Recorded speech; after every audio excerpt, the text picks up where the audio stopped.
नमस्कार, आप सभी का स्वागत डीडी न्यूज़ पर। आपके साथ मैं हूं मुकुल शर्मा। दिन भर की तमाम बड़ी जो खबरें रही हैं उनसे आपको रूबरू कराएंगे, लेकिन सबसे पहले नजर डाल लेते हैं हेडलाइंस पर। प्रधानमंत्री नरेंद्र मोदी ने कहा, चाहे जितना दबाव आए, सरकार लघु उद्यमियों, किसानों, पशुपालकों का कभी भी अहित नहीं होने देगी। स्वदेशी का दिया मंत्र। अहमदाबाद में 5,400 करोड़ रुपए की विकास परियोजनाओं का किया शुभारंभ और शिलान्यास।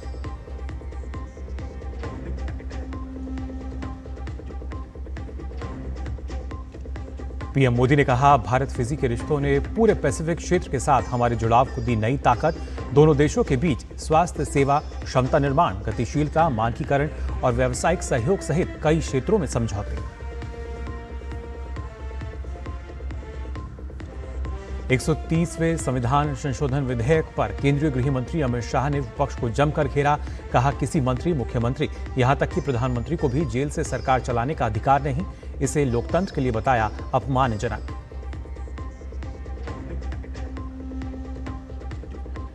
देश के कई राज्यों में भारी बारिश से जनजीवन अस्त व्यस्त। हिमाचल, उत्तराखंड और जम्मू कश्मीर में कई जगहों पर भूस्खलन से रास्ते बंद। मैदानी राज्यों में कई शहर, गांव, खेत खलिहान बाढ़ में डूबे।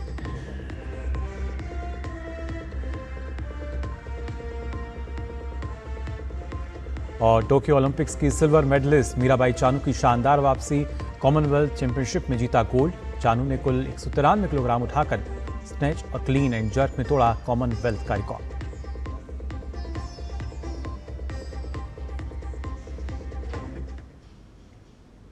और आइए अब खबरें देखते हैं विस्तार से। आपको बता दें, प्रधानमंत्री नरेंद्र मोदी ने भारतीय लघु उद्यमियों, किसानों, पशुपालकों और छोटे दुकानदारों के हितों की रक्षा की प्रतिबद्धता दोहराई है। पीएम अहमदाबाद में विकास परियोजनाओं के शुभारंभ और शिलान्यास के बाद विशाल जनसमूह को संबोधित कर रहे थे। पीएम ने दुनिया में आर्थिक स्वार्थ की राजनीति का जिक्र किया। पीएम ने कहा कि सरकार छोटे उद्यमियों, किसानों, पशुपालकों का कभी अहित नहीं होने देगी। प्रधानमंत्री ने मजबूत लहजे में कहा कि दबाव कितना ही क्यों ना आए, हम झेलने की अपनी ताकत बढ़ाते जाएंगे।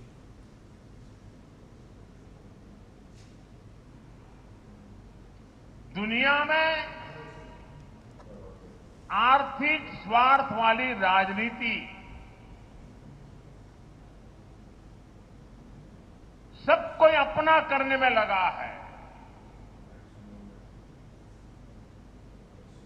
उसे हम भली भांति देख रहे हैं। मैं अहमदाबाद की धरती से अपने लघु उद्यमियों से कहूंगा, मेरे छोटे छोटे दुकानदार भाई बहनों से कहूंगा, मेरे किसान भाइयों से कहूंगा, मेरे पशुपालक भाई बहन से कहूंगा, और मैं गांधी की धरती पे से बोल रहा हूं, मेरे देश के लघु उद्यमी हो, किसान हो, पशुपालक हो, हर किसी के लिए मैं आपको बार बार वादा करता हूं, मोदी के लिए आपके हित सर्वोपरि है।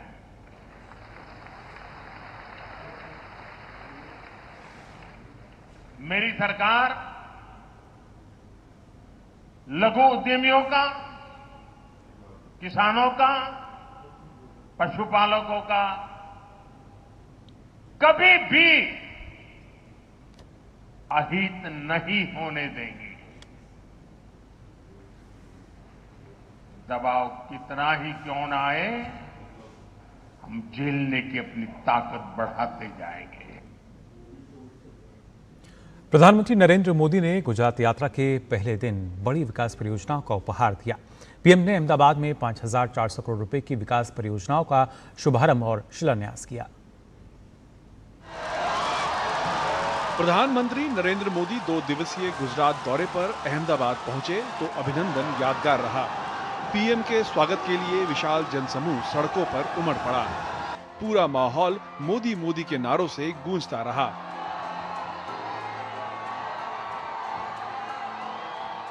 प्रधानमंत्री ने अहमदाबाद में 5,400 करोड़ रुपए की विकास परियोजनाओं का शुभारंभ और शिलान्यास किया। इनमें 1400 करोड़ रुपए से अधिक की कई रेलवे परियोजनाएं शामिल हैं। रेल लाइन दोहरीकरण और गेज परिवर्तन परियोजनाओं से यात्रियों को आसानी होगी। पीएम ने कटोसन रोड और साबरमती के बीच यात्री ट्रेन और बेचराजी से कार लोडेड मालगाड़ी सेवा का शुभारंभ किया। गुजरात के हर शहर के आसपास एक बड़ा औद्योगिक गलियारा है, लेकिन 10 साल पहले तक पोर्ट और ऐसे इंडस्ट्री क्लस्टर्स के बीच में बेहतर रेल कनेक्टिविटी की कमी खलती थी। आपने 2014 में मुझे दिल्ली भेजा तो मैंने गुजरात की समस्या को भी दूर करने का काम शुरू किया। 11 सालों में करीब 3000 किलोमीटर लंबे नए रेल ट्रैक गुजरात में बिछाए गए हैं। गुजरात में रेलवे के पूरे नेटवर्क का 100% बिजलीकरण हो चुका है। प्रधानमंत्री ने सड़क निर्माण, अहमदाबाद, मेहसाणा और गांधीनगर में विद्युत वितरण, स्लम विकास और शहरी अवसंरचना जैसी अहम परियोजनाओं का भी शुभारंभ और शिलान्यास किया। आत्मनिर्भरता को विकसित भारत का आधार बताते हुए पीएम ने कांग्रेस पर बापू के स्वदेशी के संदेश को कुचलने का आरोप लगाया। पीएम ने देशवासियों से देश में बने उत्पाद अपनाने की अपील की। घर की साज सज्जा के लिए जो भी सामान हो, मेड इन इंडिया हो। यार दोस्तों को गिफ्ट के लिए कुछ देना है, उपहार वही जो भारत में बना हो, भारत के लोगों द्वारा बनाया गया हो। और मैं विशेष रूप से दुकानदार भाई बहनों को कहना चाहता हूं, व्यापारियों से कहना चाहता हूं, इस देश को आगे बढ़ाने में आप बहुत बड़ा योगदान कर सकते हैं। आप तय कर लीजिए, विदेशी माल नहीं बेचेंगे। पीएम मोदी ने अहमदाबाद पश्चिम में नए स्टैंप एवं पंजीकरण भवन और गांधीनगर में राज्य स्तरीय डेटा संग्रहण केंद्र की आधारशिला भी रखी। देश की बढ़ती रक्षा क्षमता का जिक्र करते हुए पीएम ने ऑपरेशन सिंदूर में मिली कामयाबी को सराहा। અને सैकड़ों किलोमीटर अंदर જઈને નક્કી કરેલા નિશાન પર જ વાર કરીને આતંકવાદની નાભી પર હુમલો કર્યો આપણે।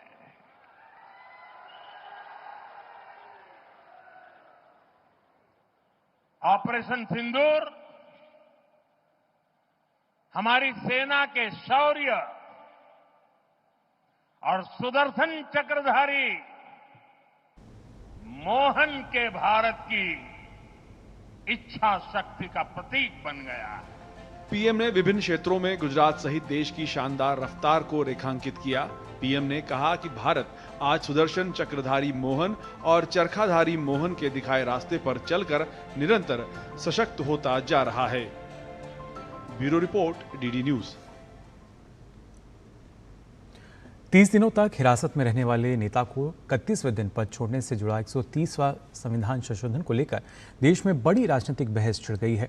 गृह मंत्री अमित शाह ने एक बार फिर से इस बदलाव के द्वारा सार्वजनिक जीवन में शुचिता और नैतिकता को बढ़ावा देने की बात कही है, तो विपक्षी दलों पर जेल से सरकार चलाने की नीयत पर सवाल खड़े किए हैं। विपक्षी दल इस बिल के द्वारा विरोधी नेताओं को घेरने की आशंका जता रहे हैं, तो सरकार ने स्पष्ट किया है कि इससे भ्रष्टाचार पर नकेल लगेगी। मोदी सरकार 130वें संविधान संशोधन के माध्यम से जिस तरह से राजनीति में नैतिकता स्थापित करने का प्रयास कर रही है, उसको लेकर पक्ष विपक्ष में राजनीतिक खींचतानी शुरू हो गई है।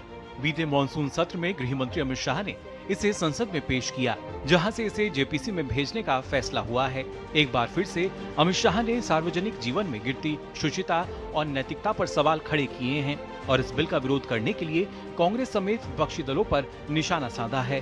क्या कोई मुख्यमंत्री, कोई प्रधानमंत्री या कोई मंत्री जेल में रहकर सरकार चला सकता है क्या? इस देश के लोकतंत्र के लिए शोभा रूप है क्या? जिन पर करप्शन के आरोप है या 5 साल से ज्यादा सजा के आरोप है, ऐसे मंत्री, मुख्यमंत्री या प्रधानमंत्री जेल में बैठकर सरकार चलाए, ये कितना उचित है? जब यूपीए की सरकार थी, श्री मनमोहन सिंह जी इनके प्रधानमंत्री थे और लालू प्रसाद यादव जी इनके मिनिस्टर थे। ऑर्डिनेंस बदलने का कैबिनेट ने प्रस्ताव भी किया। यही श्री राहुल गांधी इसको कंप्लीट नॉनसेंस कहकर सार्वजनिक रूप से प्रेस कॉन्फ्रेंस में फाड़े थे। आज वही राहुल गांधी बिहार में सरकार बनाने के लिए सजा हो गई, वो लालू प्रसाद जी को गले मिल रहे हैं। ये ड्यूअल स्टैंडर्ड नहीं है। जहां मोदी सरकार इस बिल के माध्यम से राजनीतिक जीवन में जवाबदेही तय करने की बात कह रही है, तो कई विपक्षी दल इस बिल की मंशा पर सवाल खड़े कर रहे हैं। हम लोग इसे मानने वाले नहीं हैं। हम आपकी नीयत भी समझ रहे हैं और आप किस मकसद से ला रहे हैं उसको भी समझ रहे हैं। आप इंडिपेंडेंट इन्वेस्टिगेटिंग एजेंसीज को इंडिपेंडेंट कर दीजिए। इसमें कोई सरकार का रोल नहीं होगा उनके अपॉइंटमेंट में। आप यूएपीए में डाल देंगे किसी को, यूएपीए लगा दिए। BNSS के और PMLA के कई सेक्शंस हैं, आप डाल दीजिए, आराम से बैठिए। 30 दिन नहीं, 3 महीने बेल नहीं होगी। जहां विपक्ष सवाल खड़े कर रहा है, तो अमित शाह ने कहा है कि कांग्रेस जैसे सोच वाले दल के नेता खुद को बचाने के लिए कानून बनाते थे, तो पीएम मोदी खुद को भी जनता के प्रति जिम्मेदार बना रहे हैं। नरेंद्र मोदी जी अपने खिलाफ खुद संविधान संशोधन लेकर आए हैं कि प्रधानमंत्री भी जेल में जाएगा तो उसको इस्तीफा दे देना पड़े। 3 चीजों से ये सारे आरोप खारिज हो जाते हैं। एक तो प्रधानमंत्री जी ने स्वयं अपने आप को इसमें डाला है। पहले 39वां जो संशोधन था, इसमें इंदिरा जी उपराष्ट्रपति राष्ट्रपति के साथ साथ खुद को भी इनके खिलाफ कोई वैधता नहीं रहती है चुनावी मुकदमों का एक संविधान संशोधन लेकर आई थी। वो खैर कांग्रेस पार्टी और श्रीमती इंदिरा गांधी की नैतिकता का सवाल है। संसद द्वारा इस बिल को जेपीसी में भेजा गया है, लेकिन कुछ विपक्षी दल जेपीसी में शामिल नहीं होने की बात कह रहे हैं। इस पर गृह मंत्री ने कहा कि विपक्षी दलों के विरोध करने से देश काम करना बंद नहीं कर देगा और जेपीसी अपना काम करेगी। अमित शाह ने कहा कि जब संविधान बना था उस समय संविधान निर्माताओं ने नहीं सोचा होगा कि एक दिन ऐसा भी आएगा कि लोग जेल से सरकार चलाएंगे। इस बीच विपक्ष के कुछ नेता फिर से केंद्रीय एजेंसियों के द्वारा इस बिल के गलत इस्तेमाल की संभावना जता रहे हैं। तो सरकार का कहना है कि विपक्षी दल ना तो कानून को मान रहे हैं और ना ही संवैधानिक संस्थाओं को। ये बिल अव्वल तो आप पास नहीं करवा पाएंगे, नहीं तो ये सर्वोच्च न्यायालय में 1 मिनट टिक नहीं पाएगा, क्योंकि ये एक नेचुरल जो स्पिरिट है लॉ का, उसके खिलाफ। इनसे पूछो, इन पे किसी पे विश्वास नहीं है, न भारतीय संविधान पे विश्वास, न भारतीय संसद चाहे लोकसभा चाहे राज्यसभा उस पे विश्वास, न किसी एजेंसी पे विश्वास, न चुनाव आयोग पे विश्वास, न ईडी, इनकम टैक्स, सीबीआई, किसी भी विश्वास नहीं। अरे किस पे विश्वास है?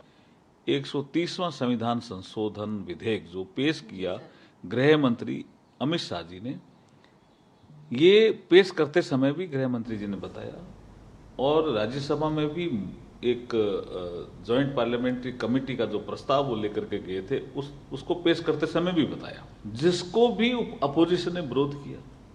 इस सत्र में ये भी हमें देखना पड़ा कि ये तो प्रोग्रेसिव लॉ है।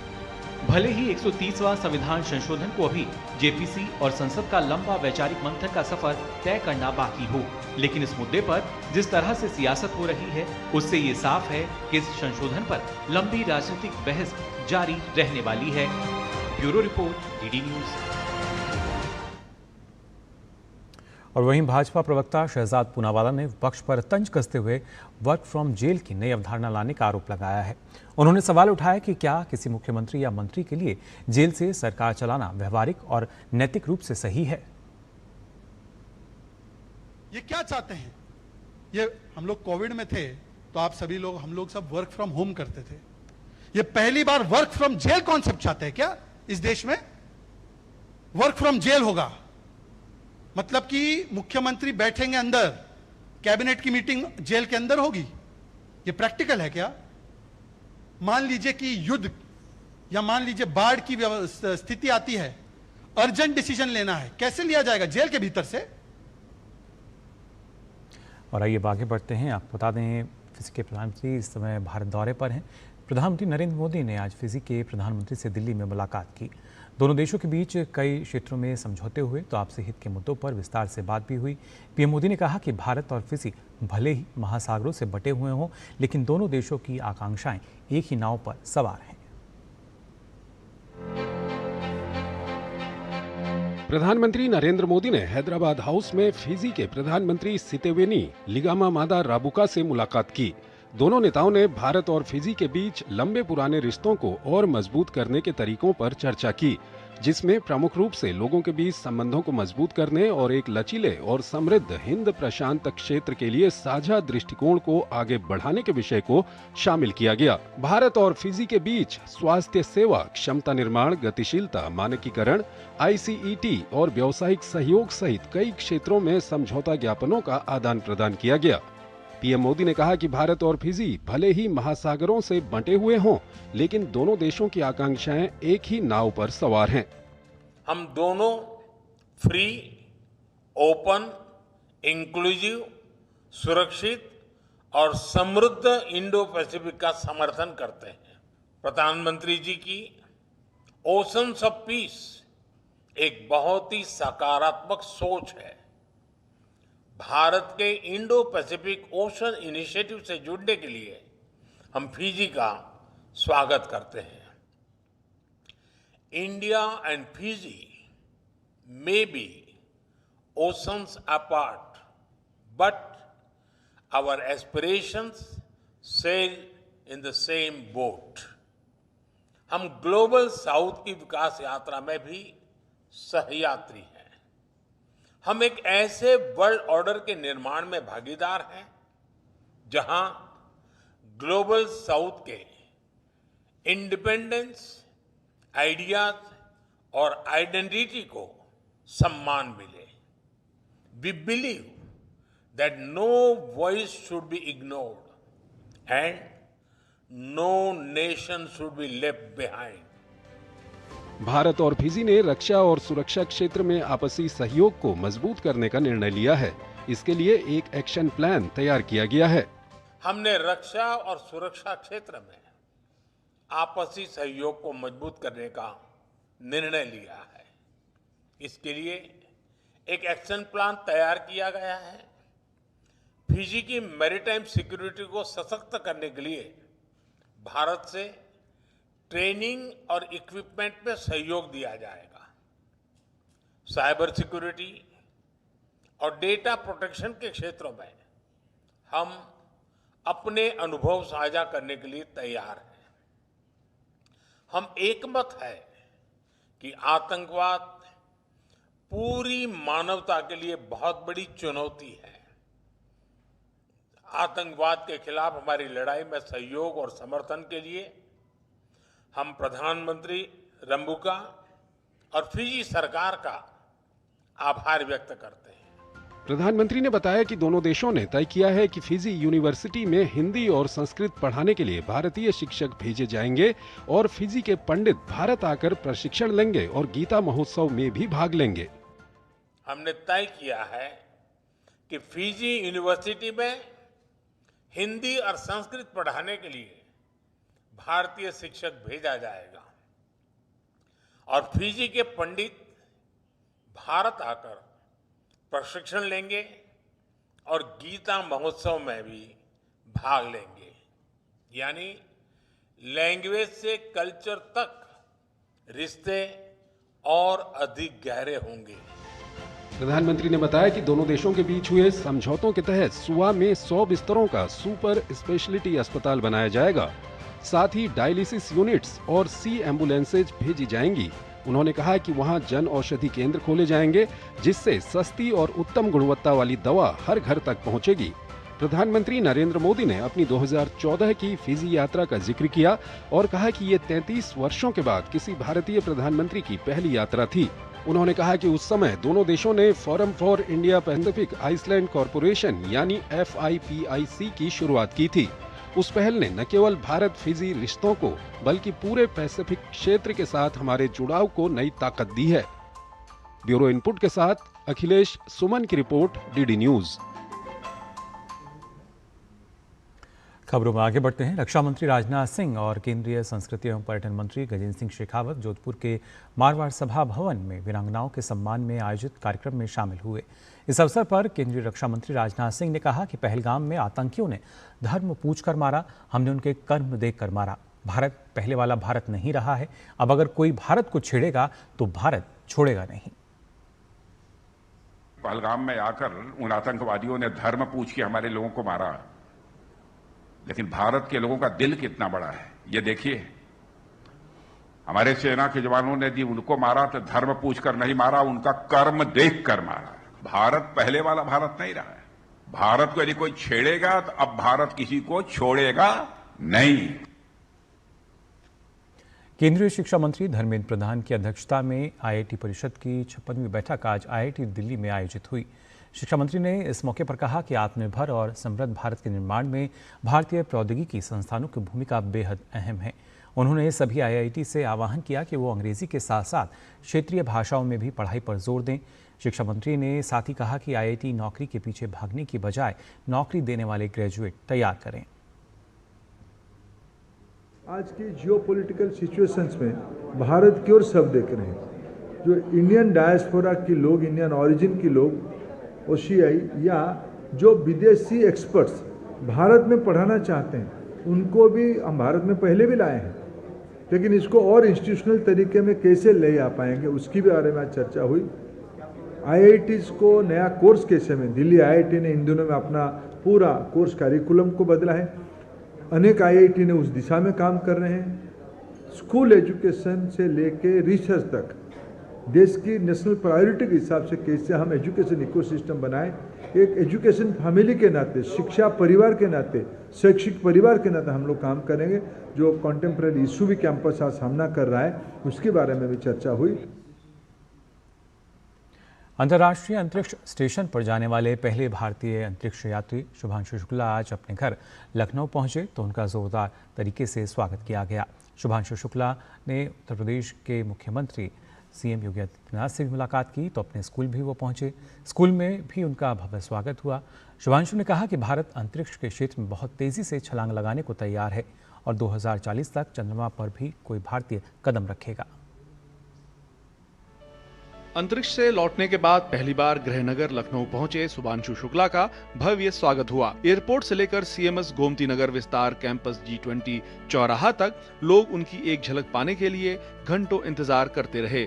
इस दौरान लोगों ने उन पर फूलों की बारिश की और उनके लखनऊ वेलकम को और भी खास बना दिया। खासतौर से बच्चे इस दौरान एस्ट्रोनॉट्स की वेशभूषा में दिखे। अंतर्राष्ट्रीय स्पेस स्टेशन जाने वाले पहले भारतीय अंतरिक्ष यात्री ग्रुप कैप्टन शुभांशु शुक्ला ने उत्तर प्रदेश के मुख्यमंत्री योगी आदित्यनाथ से मुलाकात की। ग्रुप कैप्टन शुभांशु शुक्ला का परिवार भी उनके साथ था। इस अवसर पर उत्तर प्रदेश के मुख्यमंत्री योगी आदित्यनाथ ने कहा कि उत्तर प्रदेश उनकी यात्रा से प्राप्त अनुभव से लाभान्वित होना चाहेगा। अपनी स्पेस यात्रा के दौरान ISS के माध्यम से पूरी दुनिया की परिक्रमा कई बार करके उन अनुभवों और उन शोध को जो भारत के वैज्ञानिक इस फील्ड में आगे बढ़ाना चाहते हैं, उसके लिए उनका अनुभव एक नई भूमिका के साथ भारत को आगे बढ़ने में मदद करेगा। लखनऊ में शुभांशु शुक्ला अपने स्कूल भी पहुंचे, जहां से शिक्षा प्राप्त कर उन्होंने इतना बड़ा मुकाम हासिल किया। यहां भी उनका शानदार स्वागत किया गया। इस दौरान शुभांशु काफी एंजॉय करते नजर आए। स्कूली बच्चों ने उनके लिए खास प्रस्तुतियां दी। कार्यक्रम में शुक्ला ने छात्रों को संबोधित करते हुए कहा कि साल 2040 तक भारत चंद्रमा पर मानव भेजेगा और इस मिशन की जिम्मेदारी आज के युवाओं पर होगी। उन्होंने बच्चों से कहा कि वे हार न माने और लगातार मेहनत करते रहें। I have grown up here in this school. I have done my entire schooling here and sitting on these chairs that you are sitting right now. And I saw you performing on the stage, the fine bunch of kids who were doing exceptional performances out here. Let me tell you, I wasn't even halfway there, what you did. I was not as talented as you are. And if I could reach where I reached with being what I was, I can only imagine what you kids are going to do when you grow up in the future. अंतरिक्ष यात्रा से लौटे group captain Shubhanshu Shukla ने अपनी यात्रा के अनुभव को साझा करते हुए कहा कि यात्रा बेहद शानदार थी। अमेरिकी स्पेस एजेंसी नासा और भारतीय एजेंसी इसरो के बीच हुए एग्रीमेंट के तहत भारतीय वायुसेना के ग्रुप कैप्टन शुभांशु शुक्ला को एक्सियम मिशन 4 के लिए चुना गया था। शुभांशु इंटरनेशनल स्पेस स्टेशन पर जाने वाले पहले और स्पेस में जाने वाले दूसरे भारतीय हैं। इससे 41 साल पहले राकेश शर्मा ने 1984 में सोवियत यूनियन के स्पेसक्राफ्ट से अंतरिक्ष यात्रा की थी। ब्यूरो इनपुट के साथ विकास सिंह की रिपोर्ट, डीडी न्यूज। और वहीं इसरो के अध्यक्ष वी नारायण का कहना है कि भारत ने अब तक जितने भी उपग्रह अंतरिक्ष में भेजे हैं उनमें से 93% का प्रक्षेपण पिछले 10 वर्षों में हुआ है। उन्होंने कहा कि ये आंकड़ा देश की अंतरिक्ष प्रगति और तकनीकी आत्मनिर्भरता का प्रमाण है। After Honorable Prime Minister Modi ji took over as the Prime Minister of this country, we have conceived, built and launched a satellite, 1000 kg communication satellite, and donated to South Asian country under his leadership.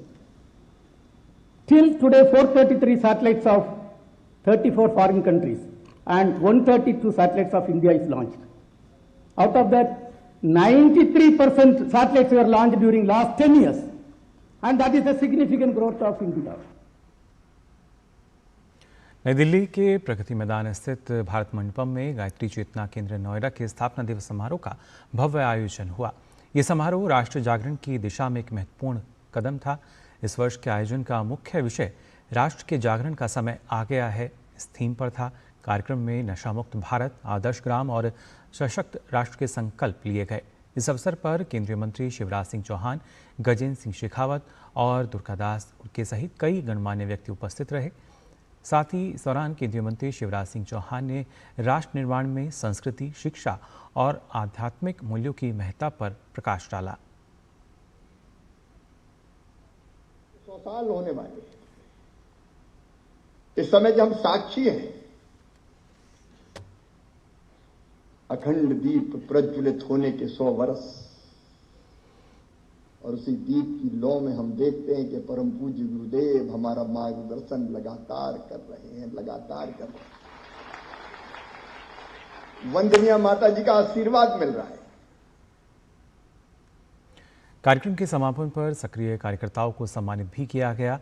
इस मौके पर केंद्रीय मंत्री गजेंद्र सिंह शेखावत ने समारोह में समाज को राष्ट्रीय मजबूती के लिए सामूहिक जागरण की आवश्यकता पर जोर दिया। ऐसी लोक निर्माण के विचार और लोक निर्माण को सबको समृद्ध करने के विचार के पर काम करने वाले संगठन के जीवन में ये 100 साल का कालखंड बहुत छोटा समय था। लेकिन इस 100 साल के छोटे से कालखंड में इस विचार ने जो कभी परम पूजनीय गुरुदेव के मस्तिष्क में सजित हुआ होगा, उत्पन्न हुआ होगा, आज उस विचार ने इतने विशाल वटवृक्ष का रूप लिया है। मैं इस विशाल वटवृक्ष की विशालता को, उनके विचार के इस विराट रूप को नमन करते हुए एक बार फिर पूजनीय गुरु जी को स्मरण करते हुए उनको प्रणाम करना चाहता हूं। भारतीय नौसेना 26 अगस्त को विशाखापट्टनम में 2 अत्याधुनिक स्टील्थ फ्रिगेट्स आईएनएस उदयगिरी और आईएनएस हिमगिरी को अपने बेड़े में शामिल करेगी। इस समारोह की अध्यक्षता रक्षा मंत्री राजनाथ सिंह करेंगे। प्रोजेक्ट 17A के तहत विकसित ये फ्रिगेट्स पूरी तरह स्वदेशी डिजाइन पर आधारित हैं और उन्नत हथियारों, सेंसर और स्टील्थ तकनीकों से भी लैस हैं। उदयगिरी को बिटगांव डॉक शिप बिल्डर्स और हिमगिरी को गार्डन रीच शिप बिल्डर्स ने निर्मित किया है। ये पहली बार है जब 2 अलग अलग शिपयार्डों के युद्धपोत एक साथ नौसेना में शामिल होंगे। दोनों जहाज 75% से अधिक स्वदेशी सामग्री से बने हैं और इन्हें पूर्वी बेड़े में शामिल किया जाएगा, जिससे हिंद महासागर क्षेत्र में भारत की समुद्री ताकत और आत्मनिर्भरता को बल मिलेगा।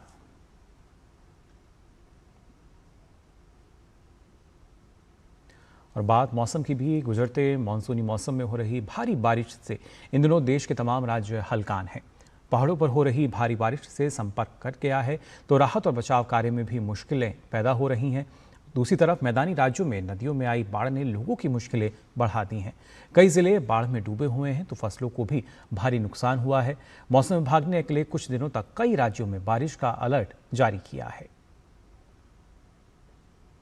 देश के अलग अलग इलाकों में हो रही मानसून की भारी बारिश के कारण बाढ़ के हालात पैदा हो गए हैं तो कई इलाकों में भूस्खलन से रास्ते बंद हो गए हैं, जिससे आम जनजीवन अस्त व्यस्त हो गया है। राहत और बचाव कार्य में एनडीआरएफ, एसडीआरएफ और सेना जुटी हुई है।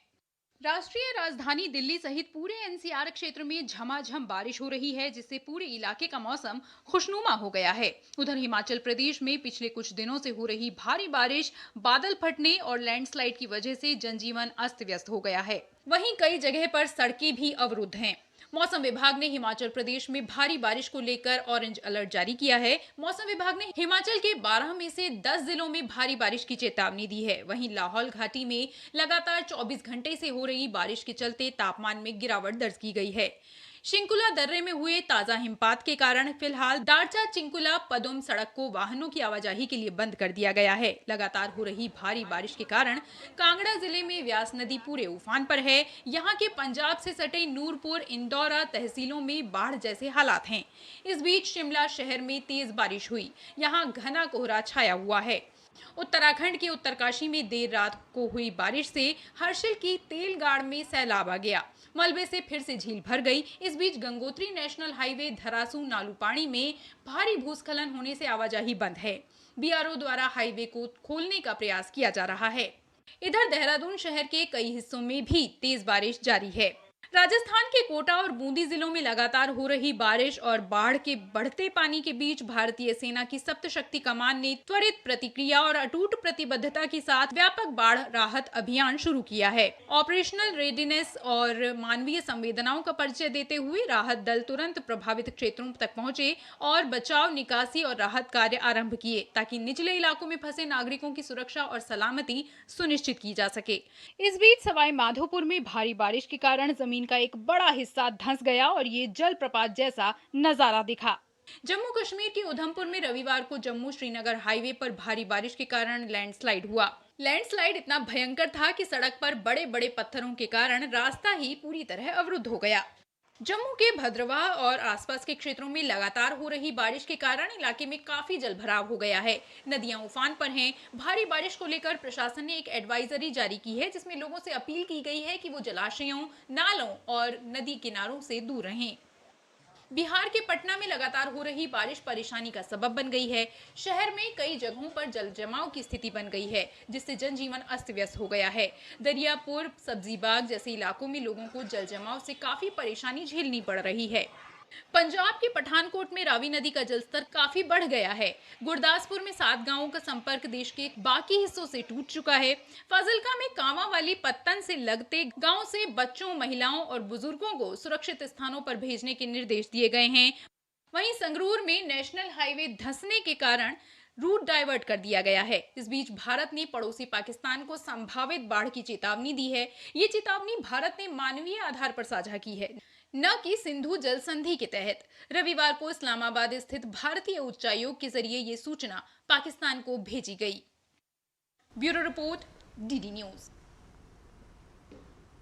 और विदेशी फंडिंग से धर्मांतरण कराने की साजिश में ईडी ने बड़ी कार्रवाई की है। उत्तर प्रदेश के बलरामपुर जिले में ईडी ने 13 करोड़ से अधिक की संपत्तियां अटैच की हैं। दरअसल छांगुर को ईडी ने 28 जुलाई 2025 को अवैध धर्मांतरण के मामले में गिरफ्तार किया था।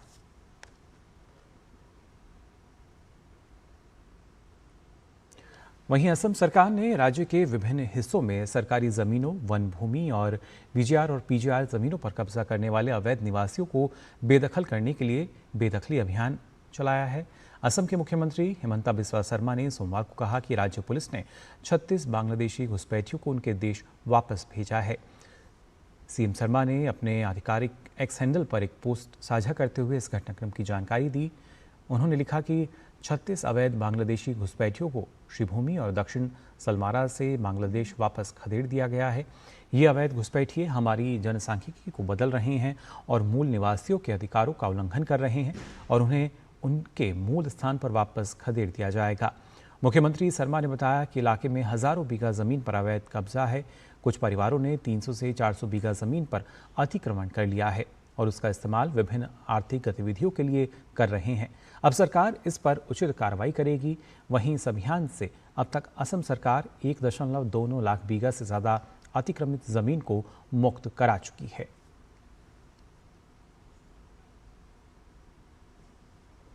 किसान से उद्यमी बने messrs Kalweda green tech private limited द्वारा कर्नाटक के विजयपुरा से 3 metric ton GI tag Indi lime की पहली खेप यूएई को निर्यात की गई। इस उपलब्धि पर केंद्रीय मंत्री पीयूष गोयल ने अपने सोशल मीडिया प्लेटफॉर्म एक्स पर जानकारी देते हुए बधाई दी। साथ ही कहा कि ये उपलब्धि वैश्विक बाजारों में भारत के जीआई टैग वाले कृषि उत्पादों के लिए नए रास्ते खोलती है और हमारे किसानों और निर्यातकों के लिए बेहतर अवसर प्रदान करेगी।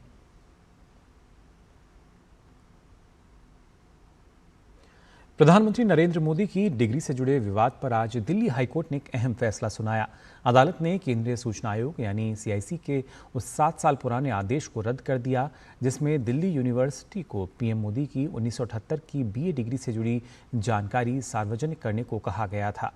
जस्टिस सचिन दत्ता की बेंच ने दिल्ली यूनिवर्सिटी की याचिका को स्वीकार करते हुए ये फैसला दिया।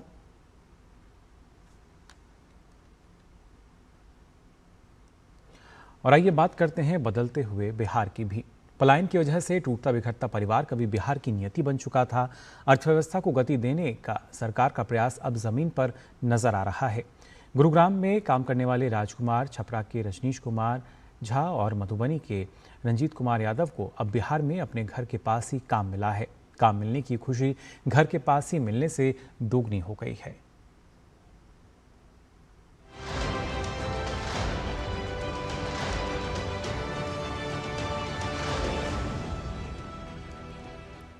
जब पिता या परिवार के अन्य सदस्य काम की तलाश में बाहर चले जाते हैं तो परिवार टूट जाता है और बच्चों के पालन पोषण पर भी प्रतिकूल प्रभाव पड़ता है।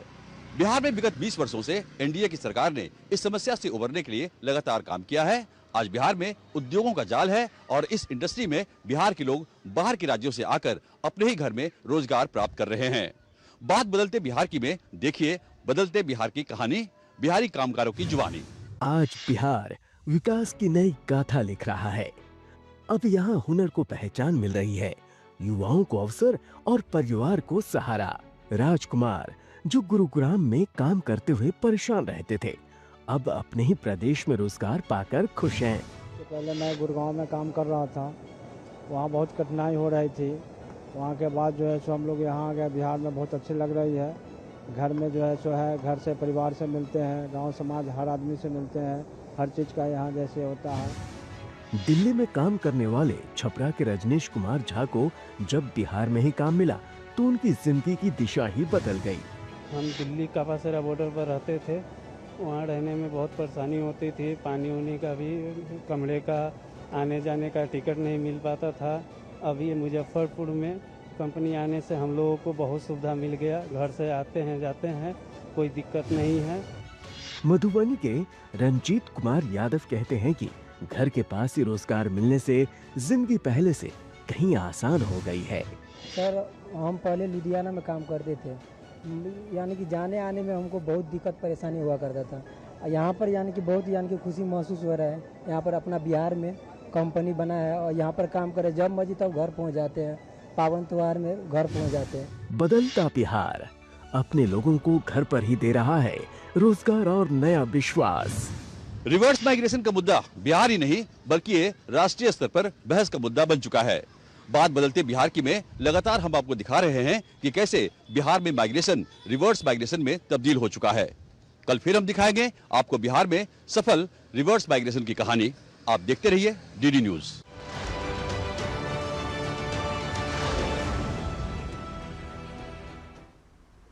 केंद्र सरकार ने ऑनलाइन गेमिंग को नियंत्रित करने के लिए एक बड़ा कदम उठाते हुए ऑनलाइन गेमिंग संवर्धन एवं विनियमन कानून 2025 बनाया है। देश भर में ऑनलाइन मनी गेमिंग मध्यम वर्गीय परिवारों के लिए एक बड़ी समस्या बन चुकी है। उत्तर प्रदेश के सुल्तानपुर जिले के कुरेभार थाना क्षेत्र के इरुल गांव के सरकारी शिक्षक फूलचंद भी ऑनलाइन गेम के शिकार हो गए, जिसमें वह अब तक लगभग 1.25 करोड़ रुपया हार चुके हैं। ऑनलाइन गेमिंग की इस लत के कारण अब वो मानसिक बीमारी के शिकार हो गए हैं। उनकी इस लत का प्रभाव आज उनका पूरा परिवार भुगत रहा है। समाजशास्त्री डॉक्टर MP सिंह इस लत को बेहद खतरनाक बताते हैं। केंद्र सरकार की ओर से इसके नियमन और नियंत्रण के लिए लाए गए कानून की भी डॉक्टर सिंह तारीफ कर रहे हैं। तो पहले होना चाहिए था, 1-2 महीने पहले अगर होता तो ये स्थिति न होती हम लोगों। फिर अच्छी और कोई बात हुई नहीं सकती जो बंद हो गई। ये काम बहुत लोग का घर बच जाएगा, भविष्य सुधर जाएगा। मेरे पास 6-7 लाख रुपए थे और मैंने लगा दिया सारा पैसा, लेकिन उसमें मुझे ऐसा लगा कि जैसे कोई ऊपर से मॉनिटर कर रहा है। जो पैटर्न चल रहा था उस पैटर्न को जब जैसे ही आप बड़ा बेट लगाते हैं वैसे जो है वो हार जाते हैं आप। तो इस हिसाब से अच्छा इतना जाने के बाद फिर कोई जान ना पाए, घर वाले ना जान पाए, यार दोस्त ना जान पाए, बदनामी ना हो, इस डर से मैंने ये दूसरा गेम खेलना शुरू कर दिया। जैसे वो पैसा लौट आए एक डर से, फिर उसमें धीरे धीरे हारता गया और मित्रों से लेता गया, लेते लेते लगभग मेरा 1 करोड़ के आसपास का नुकसान हो गया। बहुत अच्छा किया, जैसे हमारे सब लोग हमारे साथ हुआ, ऐसा कोई और के साथ ना हो। जितना भी गेम है सब गेम बंद करवा दीजिए। संदेश देना चाहेंगे कि ये गेम ना खेलें, ये बहुत गलत चीज़ है, इसकी लत लग जाएगी तो बिल्कुल छूटेगी नहीं।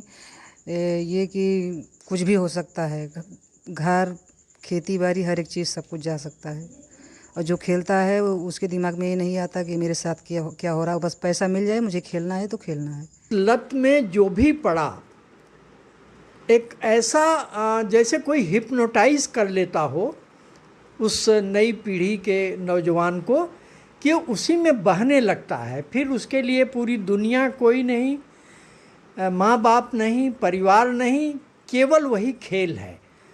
तो ऐसे तमाम घटनाएं हो रही हैं और ये बहुत अच्छा कदम है केंद्र सरकार का भी कि उसने ये निर्णय लिया कि इस प्रकार का एक कठोर कानून गेमिंग के विषय में बनाया जाए। इन ऐप्स से और गेमिंग की वजह से काफ़ी इनका पैसा भी जा रहा था और इनकी लत भी ख़राब हो रही थी, फाइनेंशियल लॉस में भी जा रहे थे, उनके गार्जियन भी परेशान हो रहे थे। तो इस प्रकार से बिल बहुत ही उपयोगी साबित होगा और पुलिस के लिए भी प्रॉब्लम्स नहीं होंगी। और आइए अब जल्दी से नजर डाल लेते हैं कुछ और अहम खबरों पर भी।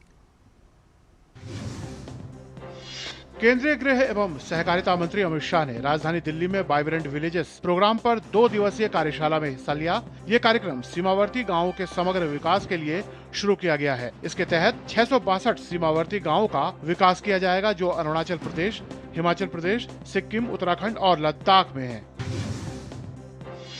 रक्षा मंत्री राजनाथ सिंह ने राजस्थान दौरे के दौरान जोधपुर में आदर्श स्पोर्ट्स एकेडमी का उद्घाटन किया। 110 करोड़ रुपए की लागत से इस परियोजना का एक चरण पूरा कर लिया गया है। इस एकेडमी में 200 विद्यार्थी एनडीए के लिए और 200 राष्ट्रीय एवं अंतर्राष्ट्रीय खेलों के लिए तैयार किए जाएंगे।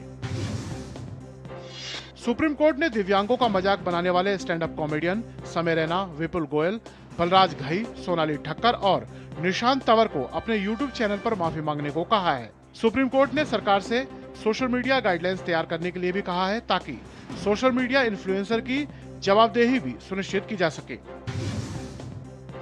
पश्चिम बंगाल में शिक्षक भर्ती घोटाले में ईडी ने अखिल भारतीय तृणमूल कांग्रेस के विधायक जीवन कृष्ण साहा को एक बार फिर गिरफ्तार कर लिया है। मुर्शिदाबाद के बुरवान से मौजूदा विधायक जीवन कृष्ण को इसी मामले में 2023 में गिरफ्तार किया गया था। इनकम टैक्स बिल 2025 राष्ट्रपति के मंजूरी के बाद कानून बन गया है। ये नया कानून वर्ष 2026 के 1 अप्रैल से लागू होगा। ये अधिनियम इनकम टैक्स कानून 2061 की जगह लेगा। नए कानून के माध्यम से टैक्स कानून को सरल बनाया गया है। दिल्ली मेट्रो में सफर करने वाले यात्रियों को थोड़ी जेब ढीली करनी होगी। दिल्ली मेट्रो रेल कॉरपोरेशन ने 25 अगस्त से किराए में 1 रुपए से 4 रुपए तक की बढ़ोतरी का फैसला लिया है। डीएमआरसी का कहना है कि ये बदलाव मिनिमल इंक्रीज यानी बहुत हल्की बढ़ोतरी है। और खबर खेल जगत से, भारत की स्टार वेटलिफ्टर मीराबाई चानू ने राष्ट्रमंडल चैंपियनशिप में गोल्ड मेडल अपने नाम किया है। रिकॉर्ड तोड़ प्रदर्शन के साथ अपनी सर्वोच्च प्रतिष्ठा को उन्होंने बरकरार रखा है। मीराबाई चानू ने महिला 48 किलो भार वर्ग में क्लीन और जर्क मिलाकर कुल 193 किलोग्राम का भार उठाया और महिला प्रतिद्वंदियों में शीर्ष स्थान हासिल किया। चोट लगने के बाद उन्होंने 1 साल के अंतराल के बाद वापसी की है और वापसी के साथ फिर से अपनी चमक बिखेर दी है।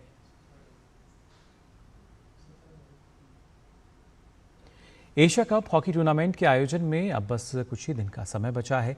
इस बीच दिल्ली में केंद्रीय खेल मंत्री मनसुख मांडविया ने टूर्नामेंट की ट्रॉफी का अनावरण किया। इस मौके पर 3 बार के ओलंपिक पदक विजेता हरमिंदर सिंह, 1972 ओलंपिक में कांस्य पदक विजेता अशोक ध्यानचंद, 1980 मॉस्को ओलंपिक में स्वर्ण पदक विजेता जफर इकबाल और बिहार राज्य खेल प्राधिकरण के निदेशक महेंद्र कुमार सहित अन्य गणमान्य व्यक्ति मौजूद रहे। गौरतलब है कि हॉकी एशिया कप का आगाज 29 अगस्त से 7 सितंबर तक बिहार के राजगीर हॉकी स्टेडियम में होगा। टूर्नामेंट में भारत सहित जापान, चीन, कजाकिस्तान, मलेशिया, दक्षिण कोरिया, बांग्लादेश और चीनी ताइपे की टीमें हिस्सा लेंगी।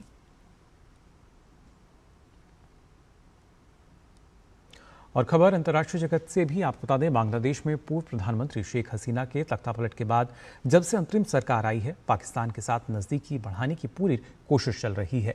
लेकिन संबंधों को बेहतर बनाने की कोशिशों में इतिहास आड़े आ रहा है। बांग्लादेश अभी भी 1971 के दौरान पाकिस्तान के अत्याचारों को भूल नहीं पा रहा है। ये एक बार फिर सामने आया पाकिस्तानी उप प्रधानमंत्री के बांग्लादेश दौरे के दौरान।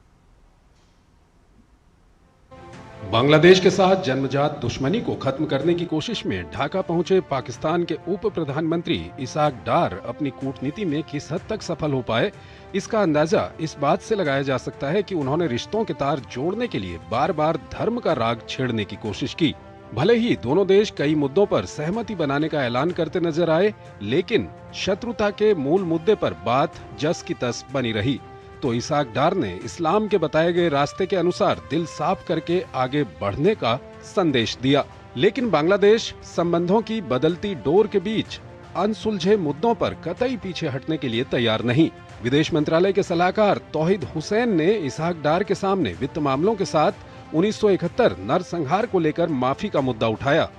इसके अलावा बांग्लादेश में फंसे पाकिस्तान के लोगों के मामले पर चर्चा हुई। इस पर इसाक डार पाकिस्तानी सरकार के प्रयासों के सहारे भागते नजर आए। उन्होंने कहा कि अनसुलझे मुद्दों को 1974 और फिर 2002 में जनरल मुशर्रफ की यात्रा के दौरान 2 बार सुलझाया जा चुका है। दरअसल पाकिस्तान 1971 के युद्ध के दौरान पूर्वी पाकिस्तान में नरसंहार के आरोपों को खारिज करता रहा है। इस पर माफी मांगने से भी कतराता रहा है। लेकिन बांग्लादेश बार बार कह रहा है कि 1971 के अत्याचारों की जिम्मेदारी पाकिस्तान को स्वीकार करनी होगी। अभी इसी साल 15 वर्षों में दोनों देशों के विदेश सचिवों के बीच हुई बैठक में भी ये मुद्दा उठा था। इस दौरान 1971 घटना पर माफी के साथ पाकिस्तान से अलग होने के बाद 4.32 अरब डॉलर के बकाये की मांग भी रखी गई थी। पाकिस्तान ने 1974 में बांग्लादेश को एक स्वतंत्र देश के रूप में मान्यता दी थी। उस समय के पाकिस्तान के प्रधानमंत्री जुल्फिकार अली भुट्टो ने 1971 की घटनाओं पर खेद तो जताया था, लेकिन माफी नहीं मांगी थी। 2002 में परवेज मुशर्रफ ढाका के दौरे पर थे। उस समय बांग्लादेश में खालिदा जिया की सरकार थी। तब भी मुशर्रफ ने सिर्फ खेद जताया था, लेकिन माफी नहीं मांगी थी। शेख हसीना की आवामी लीग पार्टी ने ये कहते हुए इसे खारिज कर दिया था कि सिर्फ खेद से काम चलने वाला नहीं है। अब बांग्लादेश में आवामी लीग को हाशिए पर पहुंचा दिया गया है, तो पाकिस्तान एक बार फिर आपदा में अवसर तलाशने की कोशिश कर रहा है। लेकिन जानकारों की माने तो दोनों देशों के संबंधों की बहाली में 1971 की घटनाएं अब भी बड़ी बाधा हैं। अब दोनों देशों ने ट्रेड, इकोनॉमी, डिप्लोमेटिक ट्रेनिंग, शिक्षा, मीडिया और संस्कृति के क्षेत्र में 6 समझौतों पर हस्ताक्षर कर संबंधों को आगे घसीटने का एक प्रयास किया है। लेकिन स्वाभाविकता से परे ये दोस्ती का गठबंधन कितने दिनों चल पाएगा, ये बांग्लादेश में फरवरी में आने वाली सरकार पर निर्भर करेगा कि वो यूनुस प्रशासन की तरह इन पींगों को कहां तक बढ़ाती है। वहीं रूस यूक्रेन युद्ध को रोकने को लेकर ट्रंप और पुतिन के बीच हुई मुलाकात के बाद शांति प्रक्रिया में कोई बड़ी सफलता अभी तक नहीं मिल पाई है। एक तरफ यूक्रेन को सुरक्षा गारंटी को लेकर यूरोप के देश आपस में माथापच्ची कर रहे हैं, तो वहीं रूस की ओर से ज़ेलेंस्की की वैधता को लेकर सवाल उठाए जा रहे हैं। आइए देखते हैं ये खास रिपोर्ट। अलास्का बैठक में राष्ट्रपति ट्रंप और राष्ट्रपति पुतिन के बीच हुए समझौते की अलग अलग व्याख्या ने यूक्रेन में शांति की राह को और उलझा दिया है। बैठक के कई दिन बीत जाने के बाद भी कुछ भी स्पष्ट नहीं हो पा रहा है। ये पता नहीं चल पा रहा है कि ट्रंप की शांति की गाड़ी पर रूस और यूक्रेन हथियार डालकर युद्ध के मैदान से बाहर होंगे या नहीं। यूरोप के दिग्गज नेता यूक्रेन के राष्ट्रपति वोलोदिमीर ज़ेलेंस्की के साथ ट्रंप से मुलाकात कर बता चुके हैं कि वो युद्ध और यूक्रेन की सुरक्षा को लेकर वॉशिंगटन से क्या चाहते हैं। ट्रंप ने भी सुरक्षा गारंटी तो दी, लेकिन पूरी जिम्मेदारी यूरोप के मत्थे ही मढ़ दी। ट्रंप ने साफ कर दिया है कि वो अपनी सेना यूक्रेन नहीं भेजने जा रहे हैं। सुरक्षा गारंटी के मुद्दे पर यूरोप के देशों में बहस तेज हो गई है। इस बीच जर्मनी ने भरोसा दिलाया है कि वो अपने यूरोपीय साझेदारों के साथ यूक्रेन की सुरक्षा गारंटी में अपनी भूमिका निभाने के लिए तैयार है। जर्मन उप चांसलर ने कहा कि ये बातचीत बहुत प्रारंभिक चरण में है। हालांकि जर्मनी को लगता है कि इसके लिए जरूरी है कि पहले यूक्रेनी सेना को इतना मजबूत किया जाए कि वो शांति समझौते के बाद भी अपने देश की रक्षा कर सके। इस बीच यूक्रेनी राष्ट्रपति ज़ेलेंस्की ने अमेरिका से हथियार खरीदने के लिए सहयोगी देशों से हर महीने कम से कम $1 बिलियन हासिल करने का लक्ष्य रखा है। उन्होंने भरोसा जताया कि नॉर्वे समुद्री और हवाई सुरक्षा मामले में यूक्रेन की सुरक्षा गारंटी में योगदान दे सकता है। ज़ेलेंस्की ने कहा कि वो पुतिन के साथ संभावित बैठक की तैयारियों पर अमेरिकी दूत केलॉग के साथ चर्चा करने की योजना बना रहे हैं, जबकि रूस पुतिन और ज़ेलेंस्की की संभावित मुलाकात पर सवाल खड़े कर रहा है। विदेश मंत्री सर्गेई लावरोव ने ज़ेलेंस्की की वैधता पर ही संदेह जताया है। उन्होंने एक इंटरव्यू में कहा कि ज़ेलेंस्की बार बार पुतिन के साथ बैठक करने के लिए कोशिश कर रहे हैं। ये उनकी एक चाल है जिससे वो अपनी वैधता को मजबूत कर पाएं। मई में राष्ट्रपति ज़ेलेंस्की का कार्यकाल औपचारिक रूप से समाप्त हो गया था। इसके बाद से रूस की तरफ से लगातार उनकी वैधता पर सवाल उठाए जाते रहे हैं। हालांकि मार्शल लॉ के जरिए ज़ेलेंस्की यूक्रेन के राष्ट्राध्यक्ष बने हुए हैं। राष्ट्रपति ज़ेलेंस्की बार बार आरोप लगा रहे हैं कि युद्ध रोकने में पुतिन की कोई दिलचस्पी नहीं है, लेकिन अमेरिका का कहना है कि पुतिन इसे लेकर गंभीर है। अमेरिका के उपराष्ट्रपति जेडी वेंस ने कहा कि रूस ने ट्रंप की मांगों के बाद यूक्रेन को लेकर काफी अहम रियायतें दी हैं। उधर युद्ध के मोर्चे पर रूस लगातार बढ़त बनाए हुए है। रूसी सेना ने पूर्वी यूक्रेन की एक और बस्ती पर कब्जे का दावा किया है।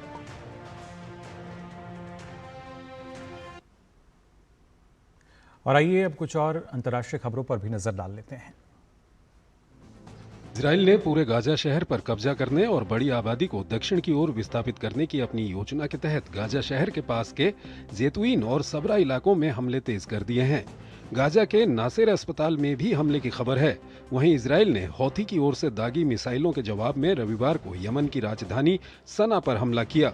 इजरायली सेना ने कहा कि उसने यमन में राष्ट्रपति भवन वाले सैन्य परिसर, 2 बिजली संयंत्र और एक ईंधन भंडार पर हमला किया। इजराइल के प्रधानमंत्री बेन्यामिन नेतन्याहू के कार्यालय ने सोमवार को कहा कि इजराइल हिजबुल्लाह को निरस्त्र करने के प्रयासों में लेबनान का समर्थन करने के लिए तैयार है। ये बयान अमेरिकी दबाव के बाद लेबनानी कैबिनेट द्वारा हिजबुल्लाह को निरस्त्र करने के फैसले के कुछ दिनों बाद आया है। इजराइल ने आगे कहा है कि लेबनानी सेना अगर हिजबुल्लाह को निरस्त्र करने के कदम उठाती है तो इजराइल भी लेबनान सीमा पर अपनी सेना घटाकर और दूसरे कदम उठाकर सकारात्मक जवाब देगा। फ्रांस ने अमेरिकी राजदूत और डोनाल्ड ट्रंप के समधी चार्ल्स कुशनर को तलब किया। कुशनर ने फ्रांसीसी राष्ट्रपति इमैनुअल मैक्रों को पत्र लिखकर फ्रांस में यहूदी विरोधी भावनाओं से ढंग से नहीं निपटने की बात कही थी। फ्रांस ने कुशनर के आरोपों को अस्वीकार्य बताया है और कहा है कि कुशनर ने फ्रांस की आंतरिक समस्याओं में दखल देने की कोशिश की है। ईरान के सर्वोच्च नेता खामनेई ने कहा है कि अमेरिका के साथ मौजूदा स्थिति काफी कठिन है और तेहरान अपने परमाणु कार्यक्रम को लेकर पश्चिमी देशों के साथ गतिरोध के बीच वॉशिंगटन के दबाव के आगे कभी नहीं झुकेगा। ये जानकारी ईरान के सरकारी मीडिया ने दी। दरअसल जून में अमेरिका और इजराइल द्वारा ईरान के परमाणु स्थलों पर बमबारी के बाद ईरान ने अमेरिका के साथ परमाणु वार्ता स्थगित कर दी थी। एक बड़ा बयान देते हुए जर्मनी के चांसलर फ्रेडरिक मर्च ने बर्लिन में एक कार्यक्रम में कहा कि जर्मनी को अमेरिका और यूरोपीय यूनियन के बीच हुई ट्रेड डील से अलग भी कदम उठाने चाहिए। मर्ज ने कहा कि अमेरिका WTO जैसे संस्थाओं के नियमों को नहीं मान रहा। ऐसे में जर्मनी को दक्षिण अमेरिका, एशिया और अफ्रीका में भी अपने और साझा हित में व्यापार संभावनाओं को तलाशना होगा।